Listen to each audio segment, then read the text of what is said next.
اعوذ باللہ من الشیطان الرجیم، بسم اللہ الرحمن الرحیم۔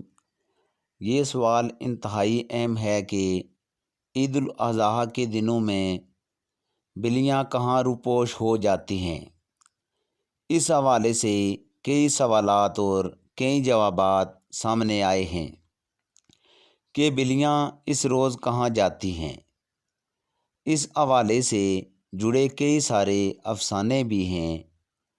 اسلامی تعلیمات میں عید الاضحیٰ کی صبح بلیوں کے غائب ہونے کی واضح وجوہات بیان نہیں کی گئی۔ خاص طور پر جس وقت قربانی کی جا رہی ہو تب یہ بلیاں آپ کو اپنے ارد گرد نظر نہیں آئیں گی، جس کی وجہ سے کئی لوگوں کے ذہنوں میں یہی خیال آتا ہے کہ ایسا کیوں ہوتا ہے اور یہ بلیاں اچانک کہاں چلی جاتی ہیں۔ اس کو کئی کتابوں میں اس طرح بیان کیا گیا ہے کہ بلیاں اس دن ان جگہوں پر جاتی ہیں جہاں قربانی کے جانوروں کا گوشت، چربی اور کھال کو گرایا جاتا ہے۔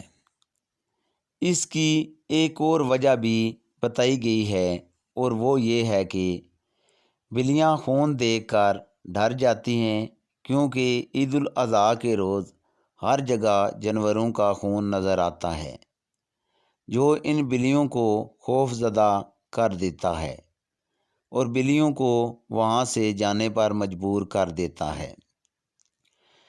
جبکہ ایک حیران کن بات یہ ہے کہ جس کے بارے میں ہم نے کبھی توجہ نہیں دی، لیکن اس کے بارے میں ایک وضاحت ایسی بھی ہے کہ عید الاضحیٰ کے روز فرشتے حاضری دیتے ہیں اور ان فرشتوں کو دیکھ کر بلیاں ڈر کر وہاں سے غائب ہو جاتی ہیں۔ جبکہ کئی لوگ یہ بھی کہتے ہیں کہ بلیاں اس روز کہیں نہیں جاتی، بلکہ انہوں نے خود اپنی آنکھوں سے بلیوں کو ان جگہوں پر گھومتے پھرتے دیکھا ہے۔ باقی اصل بات کا علم صرف اللہ پاک کی ذات کو معلوم ہے۔ آج کا واقعہ اتنا ہی، اجازت دیجیے، اللہ حافظ۔